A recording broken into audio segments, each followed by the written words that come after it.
రాష్ట్రంలో వైద్య విద్యపై కూటమి సర్కార్ వ్యవహరిస్తున్న తీరు వ్యతిరేకిస్తూ కాకినాడ కలెక్టరేట్ వద్ద వైసీపీ లీగల్ సెల్ నేతలు నిరసన ప్రదర్శన చేపట్టారు. కలెక్టర్కు వినతి పత్రం అందజేశారు. మెడికల్ కాలేజీలను సమర్థవంతంగా నడిపి పేదలకు వైద్య విద్య అందించాల్సిన ప్రభుత్వం ప్రైవేటు పరం చేయడం దుర్మార్గపు చర్యగా నేతలు అభివర్ణించారు.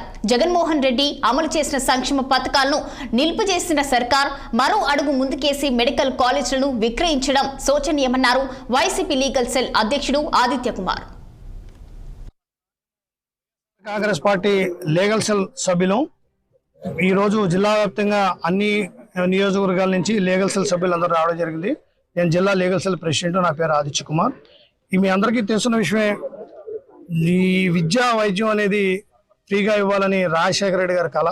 దాన్ని నెరవేరుస్తూ జగన్మోహన్ రెడ్డి గారు 17 మెడికల్ కాలేజీలు ప్రారంభించడం జరిగింది. అందరికీ తెలుసు.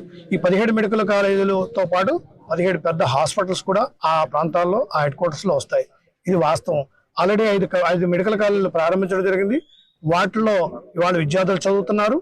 అలాగే ఇంకొక 2 మెడికల్ కాలేజీలు పులివెందుల, పాడేరు కూడా పూర్తయిపోయింది. అటువంటి పరిస్థితుల్లో ఈ 10 మెడికల్ కాలేజీలని పీపీపీ పద్ధతిలో ఇస్తానని చెప్పి చంద్రబాబు నాయుడు గారు, కూటమి ప్రభుత్వం నిర్ణయించడం చాలా దురదృష్టం. ఎందుకంటే వాళ్ళు చెప్పే కారణం ఒకటే, 6,000 కోట్లు ఖర్చు అవుతుంది. 6,000 కోట్లు ఖర్చు అవుతుంది అనే ఈ ప్రభుత్వం మరి జగన్మోహన్ రెడ్డి 5 కాలేజీలు, కేవలం 7 కాలేజీలు 3 సంవత్సరాల్లో ప్రభుత్వ సొమ్ముతో కట్టారు. ఈ రోజు మరి ఈ 6,000 కోట్లు కూడా ఖర్చు చేయలేని పరిస్థితుల్లో ప్రభుత్వం ఉందా అంటే ఖచ్చితంగా లేదు. ఎందుకంటే ప్రభుత్వం దగ్గర లాస్ట్ ఇయర్ 24-25లో ఎన్నో పథకాలని ఆపేశారు. ఇవన్నీ కూడా జగన్మోహన్ రెడ్డి గారు ఇస్తున్న పథకాలను ఆపేశారు. అందులో అన్నింటిలో కూడా ఉంది చాలా పథకాలు. అందులో మా లా నేస్తం ఒకటి. లా విద్యార్థులకి 5,000 రూపాయలు స్టైఫండ్ ఇచ్చేవారు ప్రతి నెల కూడా. ఆ 5,000 రూపాయలని కూటమి ప్రభుత్వం ఎన్నికల వాగ్దానంలో 10,000 చేస్తానంది.